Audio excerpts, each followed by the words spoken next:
کی حرمت بیان کرتا ہے تو اپنی جانب جمع کا صیغہ استعمال کر کے کائنات والوں کو یہ پیغام دے رہا ہوتا ہے، اے کائنات والوں، میں جس کو مخاطب کر کے بتاؤں کہ دروازے کھول رہا ہوں وہ کوئی چھوٹا نہیں ہے، وہ تو وہ ہے کہ بعد از خدا بزرگ تو ہی قصہ مختصر، میں نے اس کی شان یہ بنائی ہے کہ اللہ کی ذات کے بعد اس پوری کائنات میں محمد عربی سے بڑا کوئی ہے ہی نہیں۔ نعرہ رسالت یا رسول اللہ حیدری، نعرہ حیدری، نعرہ حیدری۔ اب یہاں اللہ تعالیٰ ارشاد فرما رہا ہے اِنَّا أَعْطَيْنَا، یار یہ بڑی مزیدار بات ہے۔ اعطینا، عین توئے اور الف، فرمایا عطا کرنا۔ میرے شاہ جی نے تفسیر لکھی، علامہ سید ریاض حسین شاہ صاحب، آپ کی تفسیر میں آج پڑھ رہا تھا تبصرہ، تو آج آپ کی تفسیر میں یہ مجھے نکتہ ملا۔ آپ نے فرمایا کہ عطا کرنا اور ایتا، ان دونوں میں فرق کیا ہے؟ ایک ہوتا ہے ایتا، الف یا تا الف، ایتا ایک ہوتا ہے عطا، معنی دونوں کا ایک ہے، دے دینا، عطا کر دینا۔ ایتا بھی جیسے قرآن کریم میں اللہ تعالیٰ ارشاد فرماتا ہے وَلَقَدْ آتَيْنَاكَ، اے محبوب ہم نے آپ کو عطا کیا کیا؟ سَبْعًا مِنَ الْمَثَانِي، کہا ہم نے آپ کو قرآن عطا کر دیا، ہم نے آپ کو سورہ فاتحہ عطا کر دی۔ مختلف اقوال ہیں، فرمایا کہ یہ عطا کرنا اور وہ عطا کرنا، ان دونوں میں فرق کیا ہے؟ جو الف یہ تے الف والا عطا ہوتا ہے نا، اس میں یہ فرق ہوتا ہے کہ ہم نے آپ کو دے دیا لیکن مالک نہیں بنایا۔ عین تو الف والا جو عطا ہوتا ہے اس کا مطلب ہوتا ہے محبوبہ دے بھی دیا، ملکیت بھی دے دیا، محبوبہ عطا بھی کر دیا، تجھے مالک بھی بنا دیا، اور صرف عطا نہیں کیا، اللہ فرماتا ہے ہم نے اپنے ہاتھ سے محبوبہ تجھے عطا فرما دیا۔ اب عطا کیا کیا؟ یہ سوال ہے۔ عطا کیا، اللہ تعالیٰ کہتا ہے ہم نے آپ کو خیر کثیر دے دیا، آپ کو مالک بنا دیا۔ مولا کس میں؟ کہا کائنات کی جتنی خیر ہے، جتنی بلائی ہے، وہ درجہ انتہا کو پہنچے اور درجہ انتہا پر کمال کو پہنچ جائے۔ محبوبہ وہ کمال جو کسی کو نہیں دیا، ہم نے علم میں کمال تجھے دے دیا، فضل میں کمال تجھے دے دیا، برکت میں کمال تجھے دے دیا، حسن میں کمال تجھے دے دیا، جمال میں کمال تجھے دے دیا، عزت میں کمال تجھے دے دیا، گفتار میں کمال تجھے دے دیا، رفتار میں کمال تجھے دے دیا، تیری شان میں کمال تجھے دے دیا۔ مولا کائنات کی کوئی ایسی خیر ہے ہی نہیں جو تجھے عطا نہ کر دی ہو۔ رب کہتا ہے صرف عطا نہیں کی، مالک بھی بنا دیا۔ یا رسول اللہ، رب فرماتا ہے مولا، رب فرماتا ہے محبوبہ ہم نے تجھے عطا ہی نہیں کیا، ملکیت بھی دی ہے، اب تو چاہے اس حسن میں سے، کمال میں سے، عطا میں سے جس کو چاہے عطا کرتا جائے۔ اس لیے تو رسول کریم علیہ السلام نے فرمایا تھا انما انا قاسم واللہ یعطی، میں اللہ کے خزانوں کو تقسیم کرنے والا ہوں، خدا مجھے عطا فرمانے والا ہے۔ سبحان اللہ، سبحان اللہ۔ راجہ صاحب آپ کو مبارک ہو، نعمان بھائی آپ کو مبارک ہو۔ یار اتنی خوبصورت محفل، اتنا خوبصورت رنگ بنایا، اتنے معزز لوگ آپ نے بنائے، یار یہ بڑی مزے کی بات ہے۔ این سعادت بزور باز نیست، میرے شاہ جی کہتے ہیں ذالک فضل اللہ یؤتیہ من یشاء۔ یار اب ہم چلتے ہیں تھوڑا سا پیچھے، اب میرے ساتھ ساتھ رہیے گا، یہ مہربانی کیجیے گا کہ اللہ تعالیٰ نے اپنے محبوب کو ملکیت عطا کر دی اور سارا کچھ عطا کر دیا، پوری کائنات کے خزانے، صرف اس کائنات کے نہیں اس کائنات کے بھی، سارے اس جہان کے اس جہان کے سارے خزانے اللہ تعالیٰ نے اپنے محبوب کو عطا فرما دی، ملکیت دے دی۔ اب اعتراض کیا ہوا تھا؟ یہ الکوثر جو ہے، لفظ الکوثر ہے، اس کے اوپر مختلف مفسرین نے اپنی اپنی آراء پیش کی، سب آراء معتبر ہیں۔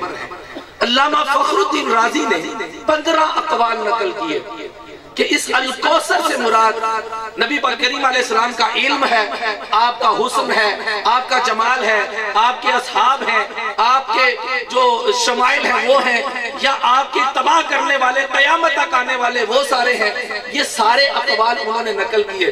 لیکن میرے معزز سامعین، میں آپ سے مخاطب ہوں اور میں سورت پڑھ رہا ہوں کہ اِنَّا أَعْطَيْنَاكَ الْكَوْثَرَ، کہ اللہ تعالیٰ فرماتا ہے محبوبہ ہم نے آپ کو کوثر عطا کی. یہ سورت نازل کیوں ہوئی تھی؟ اس لیے نازل ہوئی تھی کہ کافروں نے کہا تھا کہ محمد عربی صلی اللہ علیہ وسلم لا ولد ہو گئے معاذ اللہ. انہوں نے یہ بات کی کہ آپ کی اولاد نہیں رہی.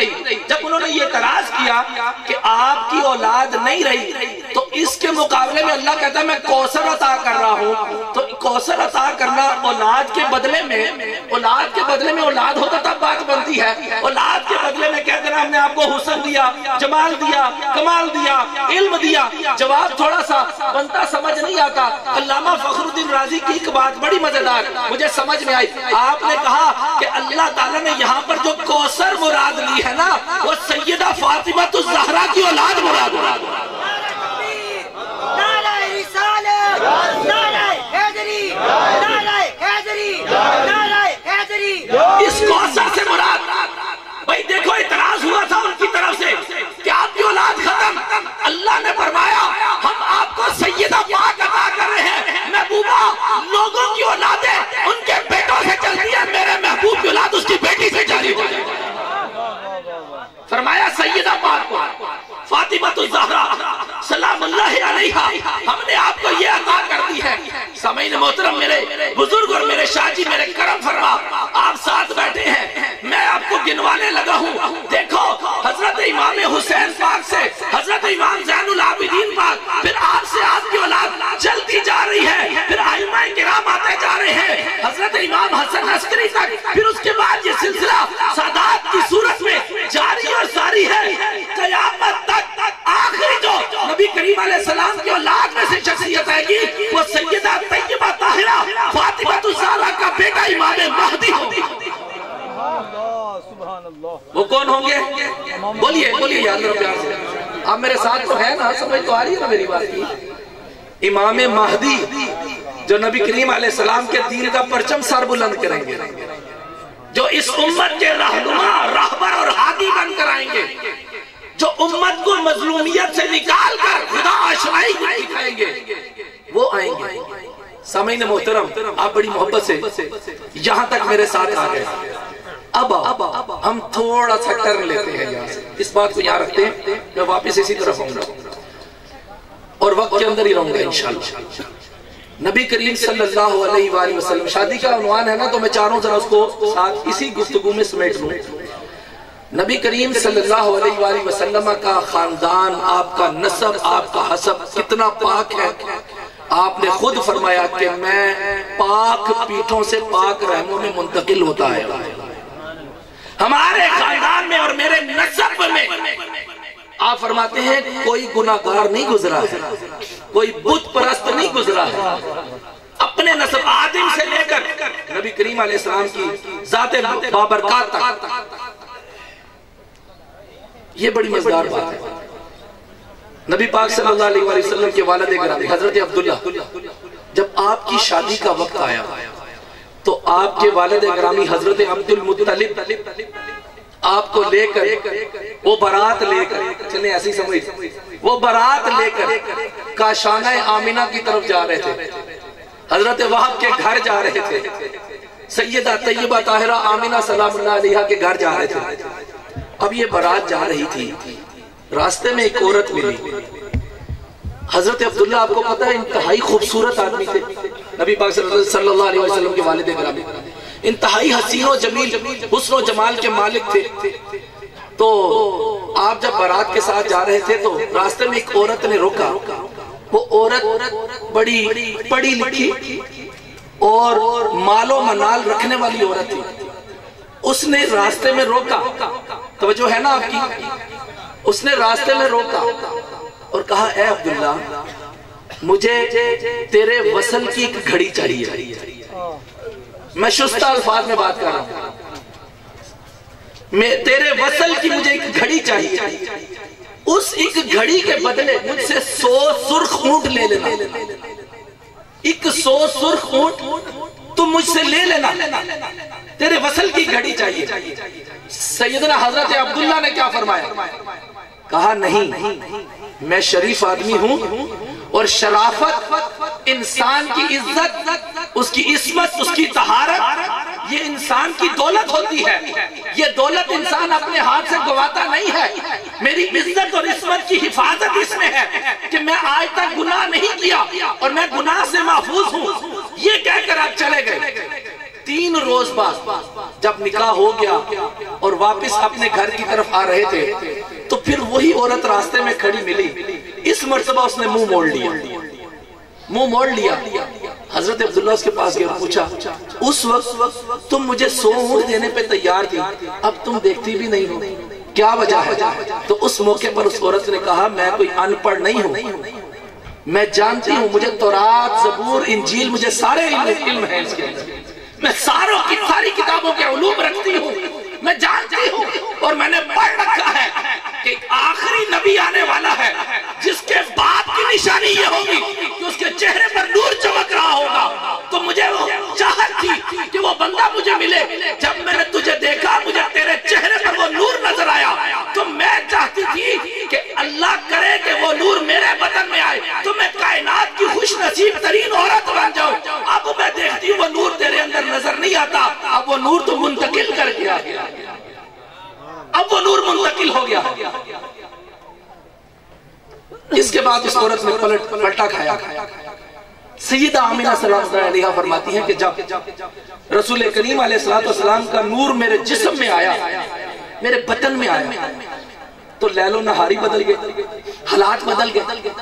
کہتی ہیں کہ میں جب چلتی دھوپ میں تو بادل کا ٹکڑا میرے سر پہ ہوتا، مجھے دھوپ نہ لگتی.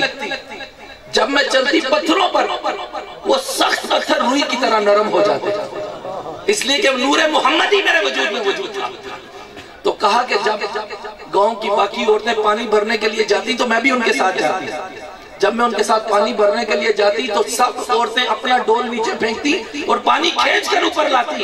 جب میری باری آتی پانی خود اوپر آ جاتا. یہ آمد مصطفیٰ ہو رہی تھی، یہ ولادت مصطفیٰ ہو رہی تھی صلی اللہ علیہ وآلہ وسلم.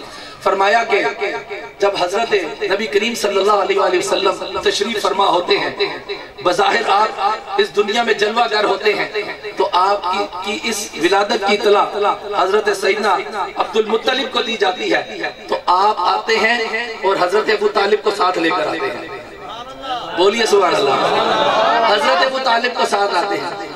اب حضرت ابو طالب نے نبی پاک صلی اللہ علیہ وسلم کو اٹھایا ہوتا ہے تو حضرت عبد المطلب اپنی آغوش میں لے لیتے ہیں، چومتے ہیں، پیار کرتے ہیں، اور پھر اس کے بعد دوبارہ حضرت ابو طالب کو دے کر کہتے ہیں کہ اے ابو طالب، یہ محمد میرا بیٹا ہے، تجھے امانت دے کر جا رہا، اس کی حفاظت کرنی ہے.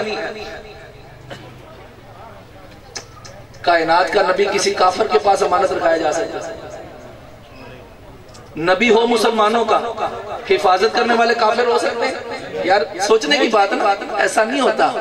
اللہ تعالیٰ جب حفاظت کا ذمہ اپنے ذمہ لے رہا ہے اور اللہ تعالیٰ حفاظت فرما رہا ہے تو میں پھر یہ کہوں گا کہ کائنات میں اس سے بڑا امین کوئی ہے ہی نہیں جس نے محمد عربی صلی اللہ علیہ وسلم کی کفالت کی. آپ کو دیا، اس کے بعد آپ نے پتہ کیا فرمایا؟ حضرت عبد المطلب نے نبی کریم علیہ السلام کی آمد کی خوشی کیسے منائی؟ آپ نے 3 دن تک مکہ معظمہ میں اونٹ اور بکرے اور بکریاں سب ذبح کیے اور لوگوں کی 3 دن تک دعوت کی. سبحان اللہ، سبحان اللہ. لوگوں کو پتہ نہیں کیا ہو گیا آج کل، میلاد منانا جائز ہے نہ جائز. بھائی تم لوگوں کا مسئلہ کیا ہے؟ تمہارا پیسہ خرچ ہوتا ہے. ارے بھائی میلاد میں یہی ہوتا ہے نا، یا کسی کا ایمان مضبوط ہو جائے گا، یا کسی کو روح کی غذا مل جائے گی، یا کسی کو جسم کی غذا مل جائے گی. کوئی تو راضی ہوگا، اللہ کی مخلوق میں سے کوئی تو خوش ہوگا. تم لوگوں کو خوش کرنے پہ بھی راضی نہیں ہوتے. میلاد کا مقصد تو یہی ہے کہ نبی کریم صلی اللہ علیہ وسلم کا تذکرہ کرنا، ان کا چرچا کرنا، ان کے تذکرے کر کے اپنے آپ کو پاکیزہ کرنا. تو حضرت عبد المطلب نے 3 دن تک مکے والوں کی دعوت کی. اب 3 دن دعوت مکمل ہوگی نا راجہ صاحب چوئی صاحب، 3 دن جب دعوت مکمل ہوگی نا تو 3 دن کے بعد مکے والوں کی دعوت ختم کر کے مکے کی جانب آنے والے ہر راستے پر اونٹوں کا گوشت ذبح کروا کے رکھ دیا اور کہا کوئی انسان اب نہیں کھائے گا، جتنے چرند و پرند وحوش و طیور ہیں وہ میرے محبوب کی آمد کی خوشی میں جو ہے یہاں سے کھانا کھائیں گے. سمجھنے محترم، نبی پاک صلی اللہ علیہ وسلم جس وقت اپنے نکاح کے لیے آپ تشریف لے جاتے ہیں تو آپ کے نکاح خان کون تھے؟ حضرت ابو طالب. یار یہ آپ نے شاہ جی سے سنا ہوا ہے کئی دفعہ، میں صرف آپ کو دورا کے بتا رہا ہوں، پڑھے لکھے لوگ ہیں آپ، سب کچھ آپ کو پتا ہے. تو ادھر سے ورقہ بن نوفل حضرت سیدہ خدیجہ الکبریٰ کی طرف سے، اور ادھر سے حضرت نبی پاک صلی اللہ علیہ وسلم کی طرف سے آپ کے چچا حضرت ابو طالب رضی اللہ تعالیٰ عنہ. جب یہ دونوں آپس میں وہاں موجود ہوتے ہیں، دونوں خاندان وہاں بیٹھتے ہیں، ایک طرف سے ابو طالب اٹھتے ہیں تو نبی پاک صلی اللہ علیہ وسلم کی فضائل، آپ کے خصائل اور آپ کی خوبیاں بیان کرتے ہیں. دوسری طرف سے عبداللہ ورقہ بن نوفل اٹھتے ہیں تو وہ بھی جہاں حضرت خدیجہ الکبریٰ کے فضائل بیان کرتے ہیں وہاں محمد عربی صلی اللہ علیہ وسلم کے بھی فضائل بیان کرتے ہیں. نعرہ تکبیر، نعرہ رسالت، نعرہ حیدری، حیدر حیدر حیدر حیدر حیدر حیدر حیدر حیدر. یا علی. اب ہم تھوڑا سا اور آگے چلے جاتے ہیں. میں ذرا جلدی معاملات کو آگے لے کر چاہ رہا ہوں، ایک جگہ پہنچنا چاہتا ہوں اصل میں، اور صرف 10 منٹ میں بات کو ختم بھی کرنا چاہتا ہوں کیونکہ شاہ جی نے ایک بہت ضروری جگہ جانا تھا تو میں نے ریکویسٹ کی کہ تھوڑی دیر آپ بیٹھیے پھر ہم چلتے ہیں. تو گزارش یہ ہے کہ نبی پاک صلی اللہ علیہ وآلہ وسلم کا شجرہ مبارک آپ نے فرمایا پاکیزہ لو، پاک رحموں سے پاک پیٹھوں میں منتقل ہوتا ہے. توجہ رکھیے، اب یہ پاک رحموں سے پاک پیٹھوں میں منتقل ہوتا آیا تو نبی پاک صلی اللہ علیہ وآلہ وسلم خود ارشاد فرماتے ہیں کہ جب اللہ تعالیٰ کو یہ منظور ہوا کہ وہ ہماری تخلیق کرے تو اس نے اپنے پرتوے نور سے ایک مٹھی لی، اس کو کہا کن محمد ہو جا. تو پھر اس کے بعد اس نور کے 4 حصے کیے، عرش بنایا، لو بنائی، کرسی بنائی، چوتھے حصے کے پھر 4 حصے کیے، ملائکہ بنائے، آسمان بنائے، زمین بنائے، پھر چوتھے حصے کے 4 حصے کیے، پھر آگے سے تقسیم، پھر چوتھے کے 4. یہ ایک لمبی تقسیم ہے. یہ تقسیم کرتے کرتے کہا اللہ تعالیٰ نے میرا اور علی کا نور ایک نور سے پیدا بنایا، مجھے اور علی کو ایک نور سے پیدا کیا ہے. بس میرے ساتھ رہیے، مجھے اور علی کو ایک نور سے پیدا کیا ہے. نبی پاک صلی اللہ علیہ وآلہ وسلم کا نور حضرت عبداللہ سے تولد ہوتا ہے، علی کا نور ابو طالب سے تولد ہوتا ہے. اب یہ دونوں ایک نور کی پیدائش ہے. اب یہ دونوں اب یہاں سے آگے بڑھتے ہیں.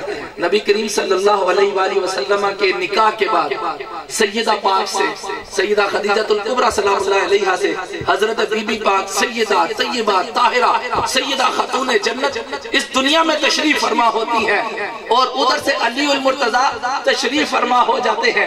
جب یہ دونوں نور آپس میں ملتے ہیں، ان کے ملنے کا منظر کیا ہوتا ہے؟ آئیے آج میری تقریر کا یہ نقطہ ان کو کیسے ملایا جاتا ہے. اب ہم نے یہ سننا ہے اور ہم نے یہ سمجھنا ہے. صاحبو، سیدہ پاک کی اس ساری روایت کے حضرت ابن جوزی رحمت اللہ تعالیٰ علیہ اس کے نقل کرنے والے ہیں. آپ حضرت ام سلمہ ام المومنین سے اس کو روایت کرتے ہیں اور حضرت سلیمان فارسی بھی اس کے راوی ہیں. جب سیدہ پاک اپنی عمر کو پہنچ جاتی ہیں تو اس کے بعد کچھ رشتے عالی گھرانوں سے آتے ہیں لیکن نبی کریم صلی اللہ علیہ وآلہ وسلم حامی نہیں بھرتے، اس لیے کہ خدا کی مرضی نہیں ہوتی. توجہ ہے نا آپ کی؟ بہت طرح سے رشتے آتے ہیں. نبی پاک صلی اللہ علیہ وسلم سب کو ایک جواب دیتے ہیں، جو خدا کا حکم آئے گا اس کے مطابق فیصلہ کیا جائے گا.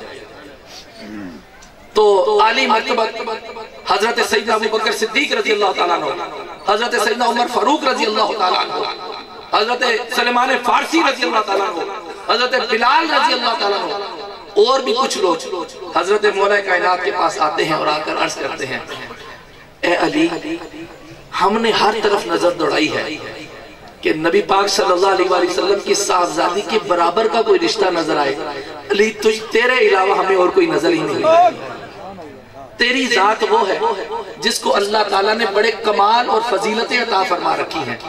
تو چلیے نا نبی پاک صلی اللہ علیہ وسلم کی بارگاہ میں چلتے ہیں اور اپنی بات عرض کرتے ہیں۔ مولا علی پاک شرم و حیا کا پیکر تھے، آپ نے فرمایا کہ میرے دل میں یہ بات ہے لیکن میں اپنی حیا کی وجہ سے، اپنی شرم کی وجہ سے میں رسول کریم صلی اللہ علیہ وسلم کے سامنے کبھی زبان نہیں کھول سکا ہوں۔ دوست وہی ہوتے ہیں نا جو دوستوں کے ساتھ ہمت بناتے ہیں، تو یہ وہ موقع تھا کہ یہ سارے دوستوں نے مل کر مولا کائنات علی المرتضیٰ کرم اللہ وجہ الکریم کی ہمت بنائی اور ان کو تیار کیا کہ چلیے آپ جا کر بات تو کیجئے، پھر دیکھتے ہیں کیا ارشاد ہوتا ہے۔ اب رسول کریم صلی اللہ علیہ وآلہ وسلم حضرت ام سلمہ کے گھر تشریف فرما تھے، دروازہ کھٹکا، دستک ہوئی، حضرت ام سلمہ نے اندر سے پوچھا کون ہے؟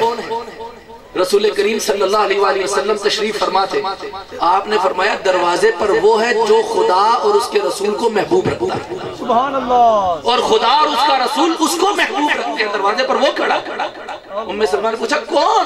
کہا میرے چچا کا بیٹا علی کھڑا ہے، ابھی وہ دروازے کے باہر کھڑے ہیں، رسول کریم علیہ السلام اندر سے فرما رہے ہیں۔ اب وہ آتے ہیں اندر، جب وہ اندر آتے ہیں تو حضرت ام سلمہ کہتی ہے میں پردے میں چلی جاتی ہوں پیچھے، اور میں دور سے دیکھتی ہوں سارے منظر کو۔ علی المرتضیٰ تشریف لاتے ہیں رسول کریم علیہ السلام کے پاس، نگاہیں جھکا کر دو زانو ہو کر نیچے بیٹھ جاتے ہیں، بات کوئی نہیں کرتے، بیٹھ جاتے ہیں بات کوئی نہیں کرتے۔ رسول کریم علیہ السلام نے پوچھا علی کس لیے آئے ہو؟ میرا عقیدہ حضور جانتے تھے لیکن پھر بھی پوچھنا تو تھا، اوہ دنیا والوں کو تو بتانا تھا نا عظمتوں والے کیسے ہوتے ہیں، وہ جن کے نکاح آسمانوں پہ ہوتے ہیں وہ زمین میں کیسے نظر آتے ہیں۔ کہا اے علی کس لیے آئے ہو؟ کہا یا رسول اللہ صلی اللہ علیہ وسلم آپ نے مجھے ہمیشہ اپنی کفالت میں رکھا، میں بچپن میں تھا، میرے ماں باپ سے آپ نے مجھے لے لیا، میری پرورش آپ نے کی، میری ہر ضرورت آپ جانتے ہیں، میرا ہر مقصد آپ جانتے ہیں، اور میری ہر ضرورت کو آپ ہی نے ہمیشہ پورا کیا ہے۔ اس وقت میں یہ التجا لے کر آیا ہوں کہ مجھے اپنی دامادی میں قبول فرما لیجئے۔ نبی کریم علیہ السلام نے یہ سننا تھا کہ آپ کے چہرے پر خوشی اور فرحت نظر آنے شروع ہو گئی، اور رسول کریم صلی اللہ علیہ وآلہ وسلم نے ارشاد فرمایا اے علی تو آیا ہے مجھ سے بات کرنے کے لیے، تجھ سے پہلے خدا کا فرشتہ مجھے پیغام دے کر چلا جائے۔ نعرہ تکبیر، نعرہ رسالت، نعرہ حیدری۔ فرمایا کہ تجھ سے پہلے ایک فرشتہ ہے سبتائی، سبتائی وہ آیا ہے اور اللہ تعالیٰ کی طرف سے پیغام لے کر آیا ہے کہ اللہ تعالیٰ نے آپ کی صاحبزادی محترمہ کا نکاح آپ کے چچا کے بیٹے کے ساتھ آسمانوں پر منعقد کر دیا ہے۔ اب اللہ تعالیٰ نے آپ کو پیغام بھیجا ہے کہ اللہ تعالیٰ خوشخبری دے رہا ہے، اب اللہ تعالیٰ ان دونوں میں سے آپ کو دو صاحبزادے اور عطا فرمائے گا۔ وہ واپس گئے تو حضرت علی المرتضیٰ کرم اللہ وجہ الکریم سے پوچھا اے علی تیرے پاس کچھ ہے شادی کی ضروریات میں سے، کچھ خرچ کرنے کے لیے ہے کہ نہیں ہے؟ کہا یا رسول اللہ صلی اللہ علیہ وسلم کچھ آپ سے چھپا ہوا نہیں، ایک تلوار ہے، ایک زرہ ہے، ایک اونٹ ہے، بس یہی کچھ تو ہے۔ کہا اچھا تلوار تم اپنے پاس رکھو، یہ جہاد میں کام آتی ہے۔ اوہ سمجھ آئی بات کی یاد بزرگو، تلوار اپنے پاس رکھو جہاد میں کام آتی ہے۔ آج کل ساڑھے کل تلوار نہیں، اپنا ایمان تو سلامت رکھے نا۔ کہا یہ جہاد میں کام آتی ہے۔ اونٹ کہا نہیں اس کو بھی نہیں دینا، اس لیے کہ یہ تمہارے سفر کے لیے اور جہاد کے سفروں کے لیے، بار برداری کے لیے، یہ مختلف کاموں کے لیے تمہیں ضرورت پڑ رہی ہے۔ ہاں زرہ ہے، چلو اس زرہ کو بیچ کے آؤ تو پھر ہم آگے بات کو چلاتے ہیں، شادی کے معاملات کرنے ہیں تمہارے۔ زرہ بیچنے گئے تو حضرت عثمان ابن عفان رضی اللہ تعالیٰ عنہ کے پاس 480 درہم زرہ فروخت کی۔ یہاں بھی ایمان افروز واقعہ ہے، 480 درہم میں زرہ فروخت کرتے ہیں۔ جب فروخت کر کے دراہم لے لیتے ہیں تو عثمان، حضرت عثمان غنی رضی اللہ تعالیٰ کی بات کر رہا ہوں، آپ پتہ ہے کیا کہتے ہیں؟ اے علی اب یہ زرہ تو میری ہو گئی، میں اس کا مالک ہوں، میں جیسے چاہوں اس کو رکھوں، لیکن میں یہ سمجھتا ہوں مجھ سے زیادہ تو اس زرہ کا حقدار ہے، درہم بھی لے لے ذرہ بھی لے، درہم بھی لے لے ذرہ بھی تیری، درہم بھی تیرے، اور یہ آپ لے لے۔ جا کر رسول کریم علیہ السلام کو بتایا، نبی کریم علیہ السلام نے عثمان ابن عفان کے لیے دعا کے لیے ہاتھ اٹھا دیا۔ کسی کا دل جیتنا ہو نا تو یار کوئی چھوٹی چھوٹی چیزیں ہی ہوتی ہیں، انسان کسی کا دل جیت لیتا ہے۔ بعض دفعہ نا کوئی بندہ ویسے ہی، میں ایک بات کرتا ہوں یار، ایک معذور آدمی ہو، اٹھ نہ سکتا ہو، قریب سے 15 لوگ گزر کے چلے جائیں، اس کو اگنور کر دیں، تو ایک بچہ ہی پاس سے گزر کے بابا جی میں اٹھاؤں، یار پھر اس بزرگوں کی جو دعائیں اس کے دل کے لیے نکلیں گی نا، پھر وہ خدا ہی جانتا ہے کہ کتنی دل سے دعا نکلے گی۔ بعض دفعہ چھوٹی چھوٹی چیزیں ہوتی ہیں ماں باپ کو خوش کرنے کے لیے، یار ماں باپ چارپائی سے نیچے اتر رہے ہیں، چلو یار جوتا ہی سیدھا کر کر، پتہ نہیں اللہ اسی سے خوش ہو، تو یہ چھوٹی چھوٹی چیزیں ہوتی ہیں۔ تو عثمان ابن عفان نبی کریم علیہ السلام کی خوشنودی جانتے تھے، آپ کو پتا تھا کہ علی المرتضیٰ سے حضور کتنا پیار کرتے ہیں۔ عثمان نے کہا علی زرہ بھی تیری، درہم بھی تیرے، ہم بھی تیرے، سب کچھ دے دیا۔ جب سب کچھ دے دیا تو نبی پاک صلی اللہ علیہ وآلہ وسلم نے اس موقع پر حضرت مولا علی پاک کرم اللہ وجہ الکریم سے وہ دراہم وصول کیے، حضرت ابوبکر صدیق کو بلایا اور کہا کہ یہ پکڑیے، اس طرح مٹھی بری ان دراہم سے، مٹھی بڑی اور مٹھی بار کے اسی طرح ابوبکر صدیق رضی اللہ تعالیٰ کو پکڑا دیا کہ ابوبکر جاؤ، جا کر شادی کے لیے، جہیز کے لیے جو ضروری چیزیں ہیں ان کی تیاری کرو۔ آپ کی معاونت کے لیے حضرت سلیمان فارسی اور حضرت بلال حبشی رضی اللہ تعالیٰ دونوں کو بھیجا کہ ابوبکر صدیق کے ساتھ جاؤ اور جا کر ان کی معاونت کرو۔ آپ نے وہ پیسے باہر آ کر جب گنے تو وہ 360 درہم تھا، وہ 360 درہم میں آپ نے بستر خریدا، برتن خریدے، پردے خریدے، چادر خریدی، مطلب چھوٹی چھوٹی جو چیزیں تھی وہ خریدی۔ تو جب وہ برتن لے کر آئے نا مٹی کے، جہیز میں مٹی کے برتن جب آئے نا تو نبی پاک صلی اللہ علیہ وسلم نے ایسے دعا کے لیے ہاتھ بلند کیے تو فرمایا اللہ تعالیٰ اس قوم کے برتنوں میں برکت دے دے جو قوم مٹی کے پیالے اور کوزے استعمال کرتے ہیں۔ یہ اس موقع پر آپ نے دعا عطا فرمائی تھی کہ جو لوگ مٹی کے برتن استعمال کرتے ہیں اللہ تعالیٰ ان کو برکتیں عطا فرمائے۔ تو جب وہ سب چیزیں لے لی، نبی کریم علیہ السلام ساری چیزیں دیکھ رہے تھے اور آپ دیدہ ہو گئے۔ جو پیسے بچے ابوبکر صدیق رضی اللہ تعالیٰ نے نبی پاک صلی اللہ علیہ وسلم کو پکڑا دیا۔ اب کچھ دن گزرے تو نکاح کے لیے سب کو اکٹھا کیا۔ حضرت ام سلمہ سے کہا وہ جو میں نے تیرے پاس کچھ درہم رکھے تھے وہ کہاں ہیں، وہ کہاں ہیں، تھوڑی دیر یاد ہو جان کو ٹھہر، وہ کہاں ہیں دراہم؟ تو کہا کہ وہ دراہم جو ہیں میرے پاس پڑے ہوئے ہیں، کہا ان میں سے 10 درہم لے کر آؤ، 10 درہم لے کر آئے۔ جب نکاح ہو گیا سارا، اب اس نکاح کی نا ایک تفصیل یہ بھی ہے کہ جو عرش پر نکاح ہوا تھا جس میں ملائکہ شامل ہوئے تھے، جس میں نور کا منبر بچھایا گیا تھا، چوتھے آسمان کے اوپر سب لوگ اکٹھے ہوئے تھے اور ایک فصیح اللسان فرشتے نے جب وہاں پر مولا علی کے اور بی بی پاک کے فضائل بیان کیے تھے، وہ بھی ایک کہانی ہے لیکن ابھی میں اس طرف نہیں جاتا۔ مولا علی پاک سے کہا کہ یہ 10 درہم لو، باہر جاؤ، خرما لے کر آؤ، روغن لے کر آؤ، پنیر لے کر آؤ، یہ سب چیزیں لے کر آؤ۔ ان 10 درہم میں لے کر آئے تو ان 10 درہم میں جتنی چیزیں آئیں اس خرمے کو، روغن کو، پنیر کو نبی پاک صلی اللہ علیہ وسلم نے اپنے ہاتھ سے تیار فرمایا۔ سبحان اللہ۔ تھوڑی اور بات کھولوں، اور بھائی علی کے ولیمے کا کھانا حضور نے خود تیار کیا۔ سبحان اللہ۔ ہوں سمجھ آئی گا، اس سے بڑا گھرانہ کائنات میں اگر ہے تو نو، اس سے بڑا گھرانہ نہیں ہے۔ نبی پاک صلی اللہ علیہ وسلم نے جب سب کو تیار کر لیا نا، کھانا تیار ہوا، اس کھانے کو عربی زبان میں حیث کہتے ہیں، ہا یا سی، حیث کہتے ہیں۔ کہا علی باہر جاؤ، دیکھو باہر کوئی جو لوگ بھی تمہیں نظر آتے ہیں تو ان کو بلا لو، لا کے ان کو ولیمے میں شامل کرو۔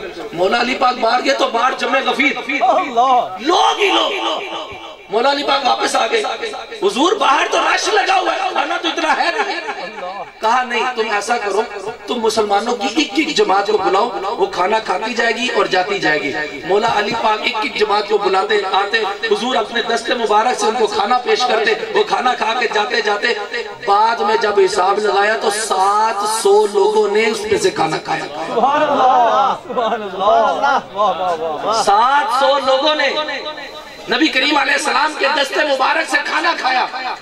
یار اللہ تعالیٰ آپ کی شادی میں برکت عطا فرمائے. آمین. جتنے بھی لوگ ہیں پیٹ بھر کے جائیں, اللہ تعالیٰ آپ کو کسی چیز کی تھوڑ نہ دے. مولا علی پاک اور بی بی پاک کے نکاح کے صدقے اللہ آپ کے نکاح کو بابرکت بنا. فرمایا کہ نبی پاک صلی اللہ علیہ وسلم نے پھر جب رخصتی کا وقت آیا تو بی بی پاک کو جب رخصت کرنے لگے تو خود گئے گھر چھوڑنے کے لیے. آئے آئے آئے. یار یہ منظر کیا ہی کمال ہوگا جب باپ سے بیٹیاں جدا ہوتی ہیں نا. یار یہ منظر باپ ہی جانتا ہے, ماں جانتی ہے کہ جب وہ اپنے جگر کا ٹکڑا جدا کرتے ہیں, جنہوں نے پالا ہوتا ہے, پوسا ہوتا ہے, بڑا کیا ہوتا ہے.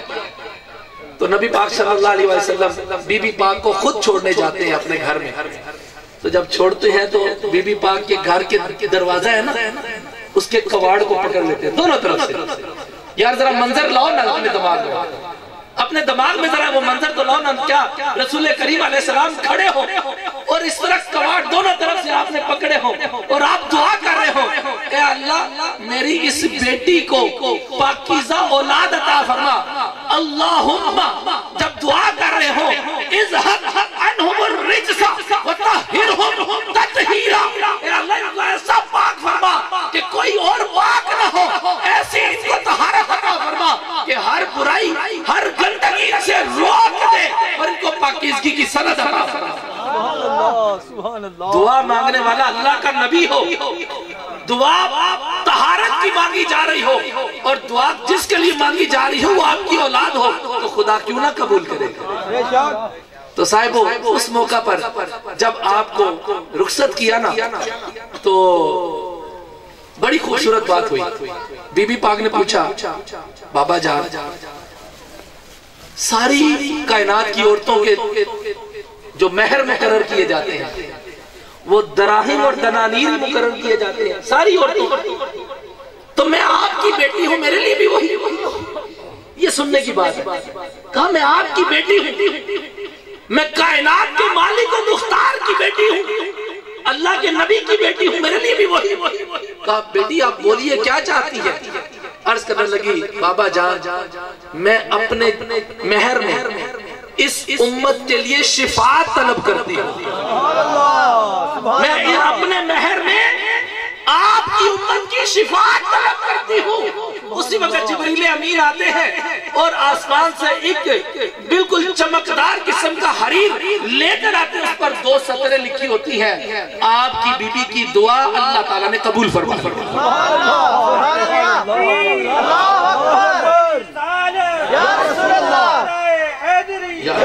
بی بی پاک فرماتی ہیں کہ جب میں اس دنیا سے جاؤں تو اس پرچی کو, اس کپڑے کے ٹکڑے کو میرے ساتھ دفن کر دینا, تاکہ بروز قیامت جب میں اٹھوں گی تو رب کی بارگاہ میں یہ پرچی پیش کروں گی, مولا تیرا میرا وعدہ ہے کہ تو میرے نبی کی امت کو بخش دے گا.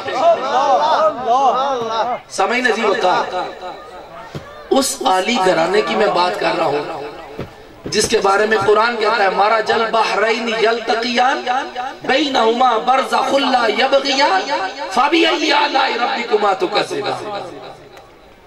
وہ نور والے, وہ پیار والے, وہ محبت والے جن کو قرآن کہتا ہے کہ ہم نے اے نبی کے گھر والوں تمہیں طہارت کی سند عطا کر دی ہے. اور قرآن میں ہی اللہ تعالیٰ فرماتا ہے, اِنَّا أَعْطَيْنَاكَ الْكَوْثَرَ فَصَلِّ لِرَبِّكَ وَانْحَرْ إِنَّ شَانِئَكَ هُوَ الْأَبْتَرُ. صاحبو اب میں بات کو واپس وہاں لا رہا ہوں کہ جنہوں نے کہا تھا نا اے نبی آپ ابتر ہیں, آپ کی اولاد ختم ہے, اللہ تعالیٰ نے فرمایا اب قیامت تک میرا دین زندہ رہے گا, تو میرے دین کو زندہ کرنے والا میرے نبی کی اولاد میں سے کوئی نہ کوئی آتا رہے گا. اب دیکھو نا آج 1400 سال گزر گئے ہیں, کبھی تم نے دیکھا کہ کہیں خواجہ معین الدین چشتی اجمیری بیٹھے ہیں, کہیں غوث پاک بیٹھے ہیں, کہیں عبداللہ شاہ غازی بیٹھے ہیں, کہیں داتا گنج بخش علی اجمیری بیٹھے ہیں, کہیں پیر مہر علی شاہ بیٹھے ہیں. آج کے دور میں میرا پیر سید ریاض حسین شاہ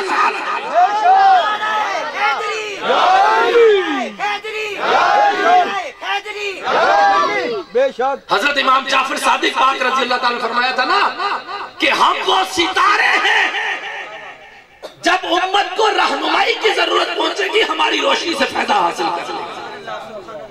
ہم وہ ستارے ہیں، ہم وہ در ہیں، ہم وہ یاقوت ہیں اور ہم وہ مرجان ہیں.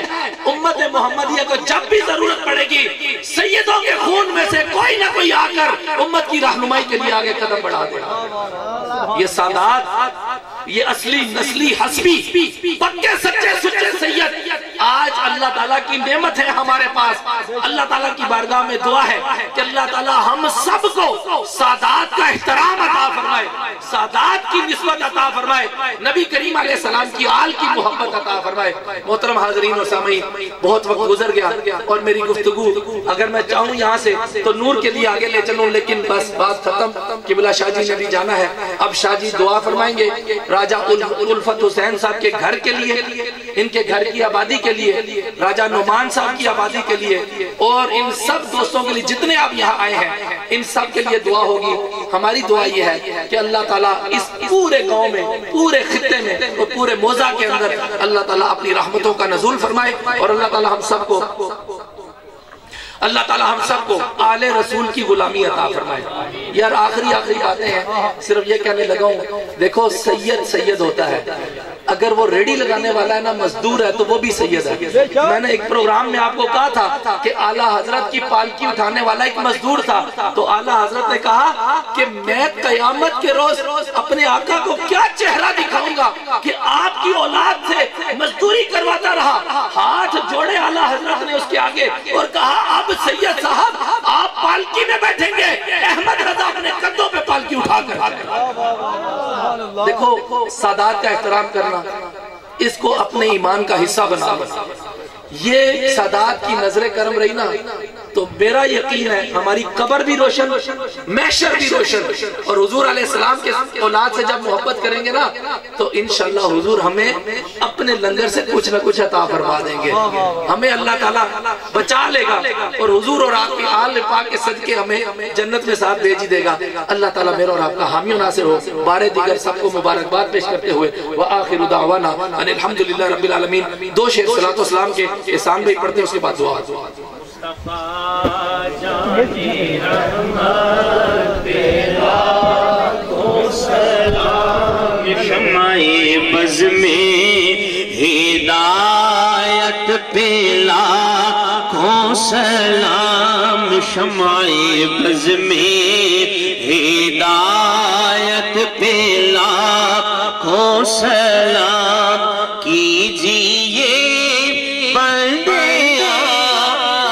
نصیر اور پھر کیجیے پردے آنکھیں نصیر اور پھر بھیجیے ان کی صورت پہ لاکھوں سلام. زینب مرتضیٰ پھر حسین و حسن، زینب مرتضیٰ پھر حسین و حسن اور خاتون جنت پیلا. یا الہی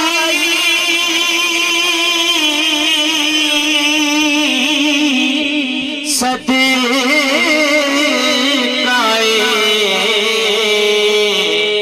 آل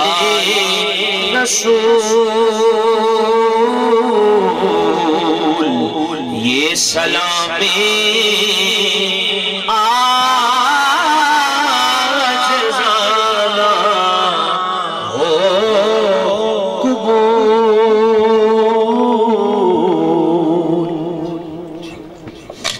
سارے احباب تشریف رکھیں. حضور قبلہ شاہد صاحب، ان کے والد صاحب اور آپ سب خاندان والوں کو مبارک ہو.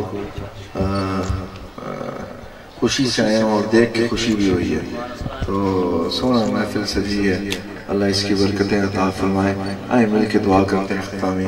اللہم صلی علی سیدنا و نبینا و مولانا محمد و بارک وسلم صلی علیہ Alhamdulillahi Rabbil Alameen الرحمن الرحيم مالك يوم الدين إياك نعبد وإياك نستعين اهدنا الصراط المستقيم صراط الذين أنعمت عليهم غير المغضوب عليهم ولا الضالين آمين یا اللہ صراط مستقیم پہ چلنے کی توفیق عطا فرما یا اللہ ایسی سونی محفل سجانے کی اور اچھی باتیں کرنے اور سننے کی عمل کی توفیق عطا فرما حضور کی نعتیں سنی یا اللہ ہمیں اور حضور کی محبت نصیب فرما یا اللہ حضور ہمیں اپنا غلام بنا لیں یا اللہ ان کی محبت اور ہمارے دلوں میں ارزاں فرما یا اللہ یہ جو محفل سجائی یا اللہ رسم حنا کی یا اللہ بابرکت یا اللہ ان سب کی برکتیں ان سب کو عطا فرما اتنے یہاں بیٹھے ہیں یا اللہ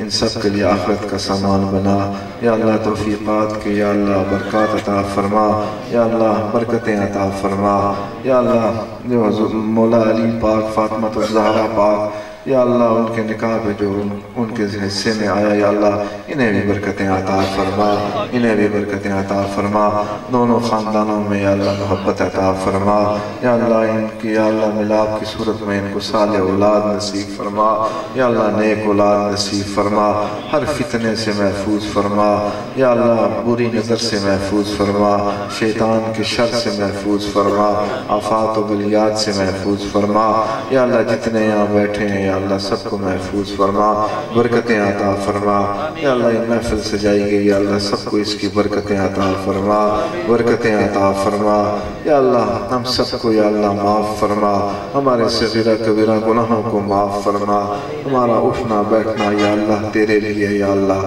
ہمیں حق کہنے کی حق سننے کی توفیق عطا فرما یا اللہ صراط مستقیم پہ چلنے کی توفیق عطا فرما حضور کے اسوہ یا اللہ ان کی سنتوں پہ عمل کی توفیق عطا فرما یا اللہ ان کی آبادی کو یا اللہ اور ترقیاں عطا فرما یا اللہ جو کام کرتے ہیں یا اللہ سب کو برکتیں عطا فرما میرے تھوڑے الفاظ ان کے لیے زیادہ فرما طاقت عطا فرما جو مانگ سکا وہ بھی عطا فرما جو نہیں مانگ سکا وہ بھی عطا فرما یا اللہ تو غفور ہے تو رحیم ہے تو کریم ہے یا اللہ انہاں یا اللہ کرم فرما یا اللہ کرم فرما برکتاں عطا فرما برکتاں عطا فرما یا اللہ میرے سلسلے آباء و اجداد دا فیض نصیب فرما فیض نصیب فرما اس محبت نال پیش آئے میں یا اللہ تو انہاں سب نال محبت فرما اپنے نام دا چانن انہاں دا دلہ میں عطا فرما اپنے نام دا نور عطا فرما ذکر فکر کرن دی توفیق عطا فرما یا اللہ حرمین جان دی توفیق عطا فرما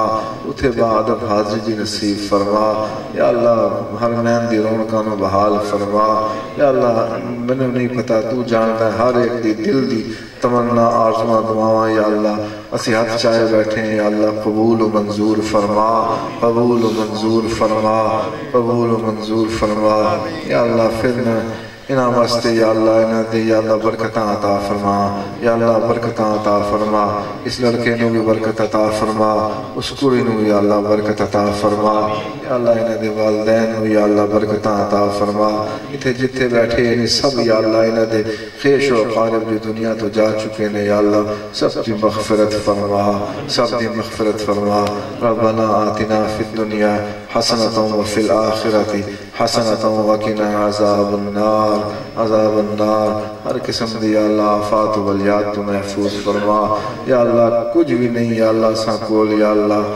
برکتاں عطا فرما دے یا اللہ اسا سارے انہوں معاف فرما دے یا اللہ اسا سارے انہوں معاف فرما دے یا اللہ تیرے علاوہ کوئی نہیں یا اللہ تو نہ معاف کر سکتے کتھے جیسا یا اللہ معاف فرما دے یا اللہ معاف فرما دے رحم فرما یا اللہ کرم فرما اسا سارا دے یا اللہ خاتمہ ایمان نل فرمائیں یا اللہ وقت آئے تے نزادہ یا اللہ آسانی فرما دے نہیں تھوڑے الفاظ میرے زیادہ فرما کریمہ و بخشائے برحالمہ کہ ہستم اسیر کمند ہوا ندار غیر است فریاد رس تُہیں آسیارہ خطا بخشو بس پنجتن پاک دی یا اللہ خیرات اسا سارا میں نصیب فرما اونا دی قدمہ دی خیرات اسا سارا میں نصیب فرما یا اللہ ای تھونٹ کے جانتی یا اللہ انہوں پاکیزہ فرما پاکیزہ فرما پاکیزہ فرما وصلی اللہ تعالی علی رسول خیر خلقی وعلیہ والمیتی اصحابہ اجمعین برحمتک یا